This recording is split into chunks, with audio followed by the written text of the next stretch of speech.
Good morning, good afternoon, and good evening, everyone. Welcome to the IPO Education Foundation's first virtual award celebration. My name is Manny Schecter, and in addition to being Chief Patent Counsel and Associate General Counsel at IBM, I have the privilege of serving as the current president of the IPO Education Foundation. It has been an extraordinary and unusual year. As a result, our priorities have changed and our resources are limited. To that end, we've changed the format of the event this year, and we will be bringing you several inspiring events this week. We will be honoring outstanding achievement in the fields of innovation, creativity, and IP rights with 3 separate awards. In addition, we will have presentations featuring members of the IP community and virtual networking.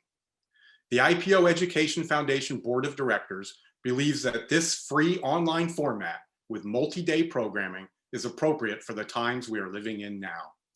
For those of you who are not familiar with the IPO Education Foundation's history, we are celebrating our 20th anniversary this year.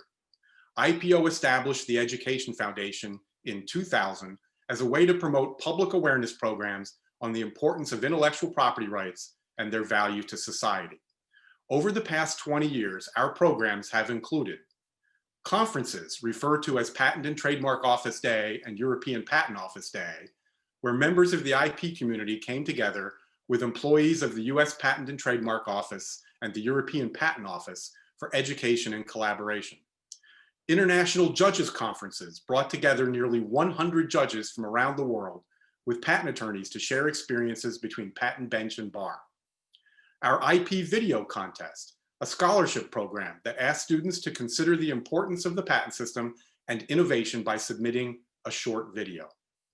Social media campaigns. The IPO Education Foundation continued to evolve alongside the innovation we fight to protect. By incorporating social media messaging, we're able to reach a broader audience and connect with future generations that we aim to educate about intellectual property. Our IP Patch program, which provides free curriculum and hands-on activities for students grades 2 through 10 to learn about inventions and intellectual property and encourage them to enter STEM careers. Our recent Stroke of Genius podcast, featuring interviews with innovators across industries to explore questions about patents, trademarks, copyrights, and trade secrets. In the most recent season, the podcast discussed the COVID-19 pandemic, the role trademarks play in the world of sports, as well as the impact of violence, civil unrest, and racial injustice on patent applicants of color. And of course, our awards, Inventor of the Year, Executive of the Year, Distinguished IP Professional, and IP Champion. I'm pleased to share with you that the Education Foundation Board of Directors has adopted a new strategic priority focused on programming that benefits underrepresented communities. In 2021, we will create programs that increase awareness about intellectual property in diverse communities where creativity already exists, but IP rights do not, thereby driving innovation and economic prosperity into those communities. We hope you will support us as we take on this new initiative. We look forward to sharing our progress with you over the coming months. IPO Education Foundation events would not be possible without the support of our sponsors and your donations. With your support, we can continue to put on programs and reach more people to educate about the importance of innovation and creation by, within, and for underrepresented communities. Please consider making a donation by selecting the Donate Now button on the website. We greatly appreciate your support.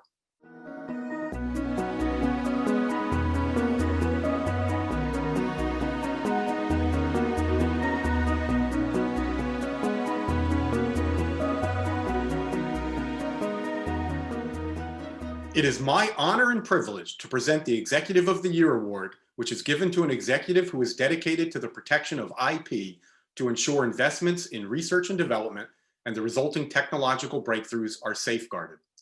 This year's award goes to Ken Frazier. Ken joined Merck in 1992, and he has served as the chairman of the board and chief executive officer at Merck since 2011. Prior to joining Merck, Ken was a partner at a law firm in Philadelphia. His contributions, especially in the legal, business, and humanitarian fields, have been widely recognized. To learn more about our Executive of the Year, we've asked Ken and a few of his colleagues to share a few words.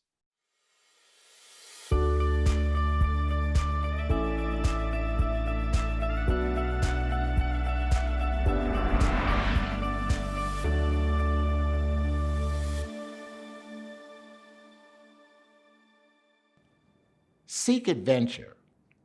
Seek excitement in what you do.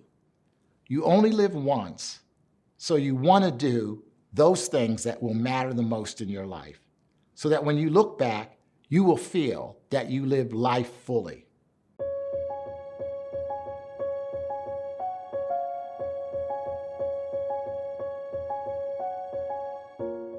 Ken is special in many respects.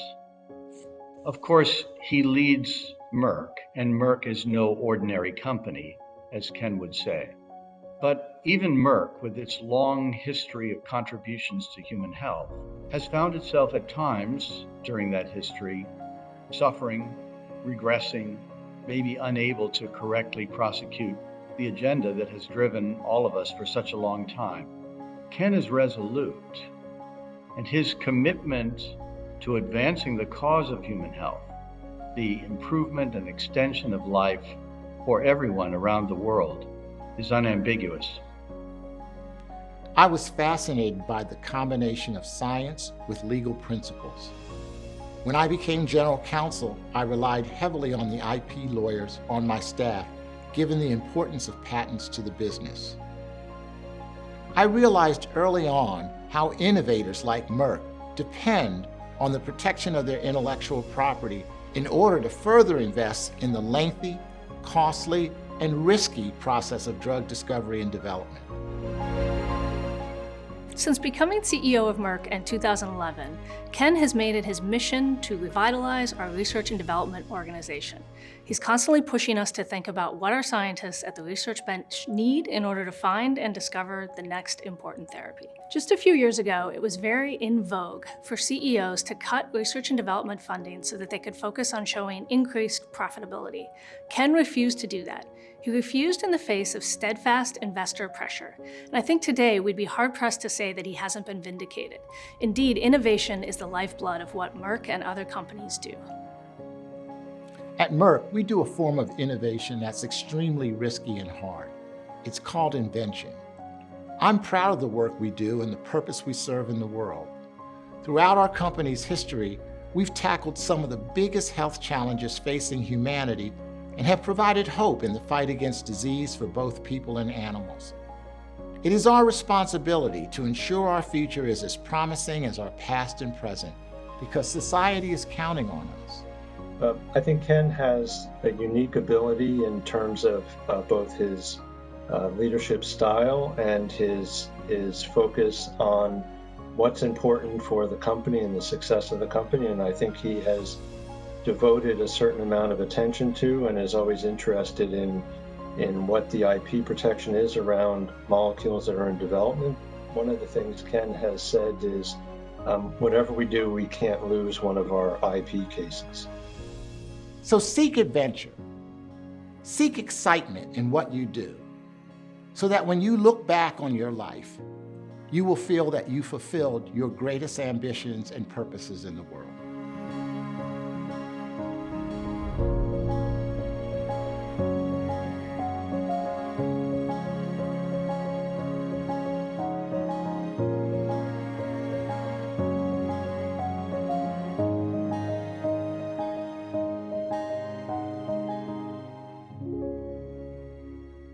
Under Ken's leadership, Merck is delivering innovative life-saving medicines and vaccines, as well as long-term and sustainable value to its multiple stakeholders. Ken has substantially increased Merck's investment in research while refocusing the organization on the launch and growth of key products that provide benefit to society. It is now my honor to present the Executive of the Year Award to Ken Frazier. Congratulations for your commitment to the creation, promotion, and protection of intellectual property. Thank you, Manny, for your kind introduction. And to the Intellectual Property Owners Association and the Educational Foundation, thank you for this award. And thank you, Roger, Jennifer, and Bill, for your kind words. I'm honored to accept this award on behalf of tens of thousands of my colleagues around the world, and especially the inventors at Merck who generate the innovations, and to our intellectual property lawyers who obtain the patents that protect them.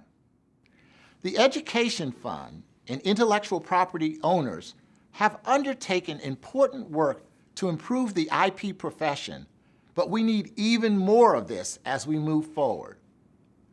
Events this year have spotlighted three important problems facing society: the economic downturn weighing heavily on the global population, the ability of diverse individuals from minority groups to fully participate in society, and the need for adequate preparation and an effective response to pandemic diseases.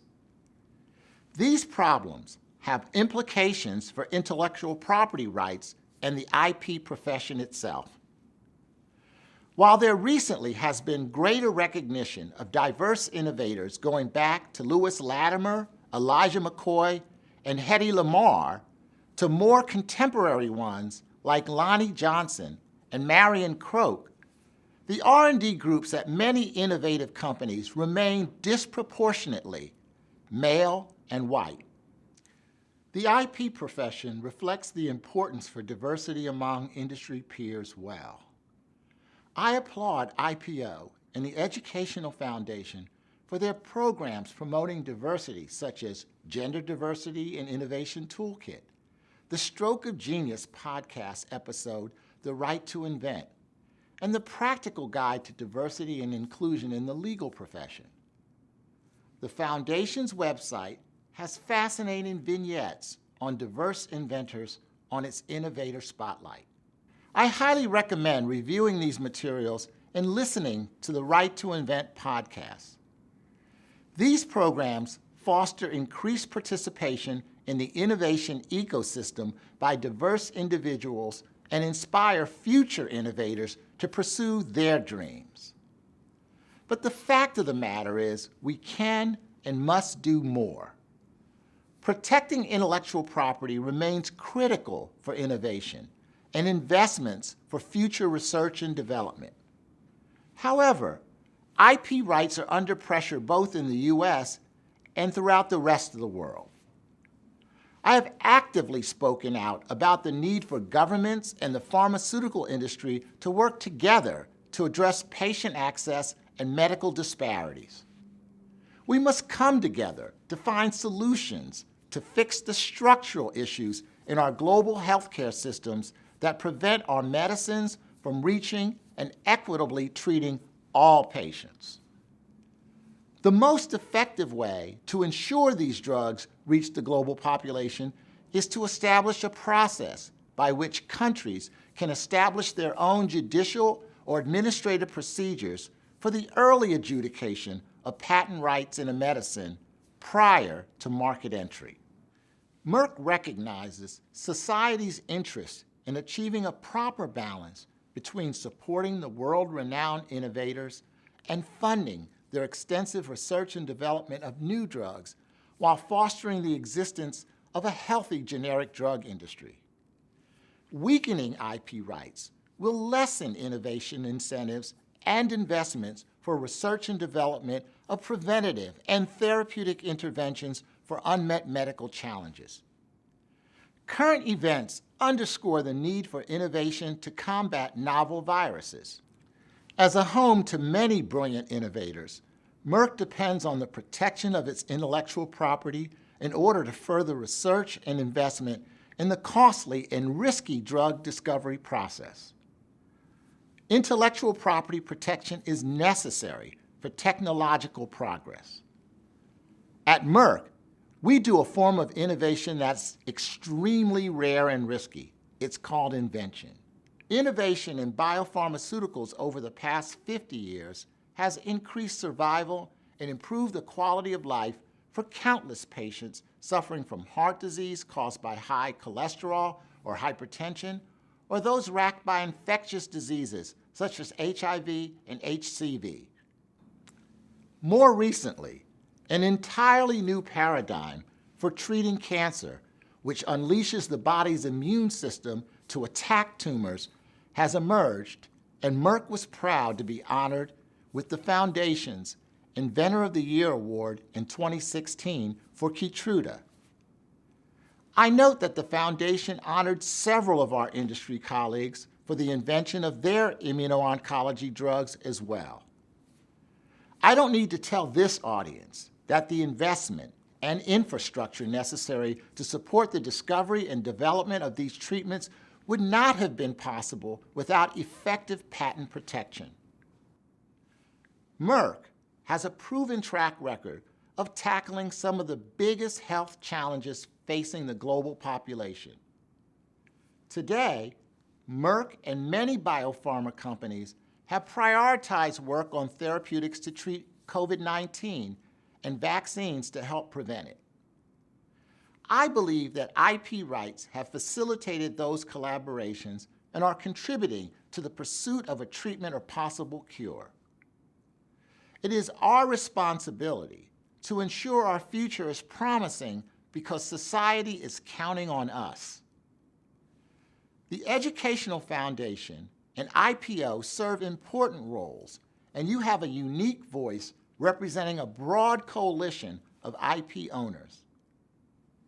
Although your members may not align completely on every issue or agree with all approaches to improve the IP system, when you do, it sends a powerful message to legislators and courts. There is one IP system for all innovation.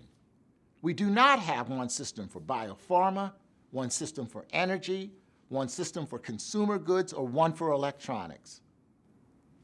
IP protection provides a foundation for biopharmaceutical companies to invest in the discovery engine and the clinical development infrastructure necessary to translate critical life-saving inventions into products that can help millions of people every day.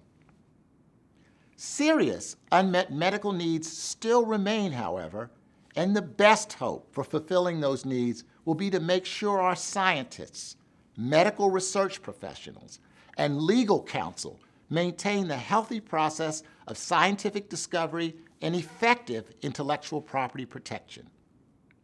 When policymakers and courts are grappling with novel issues and the path forward is, let's say, not obvious, your views are an influential contribution to the debate.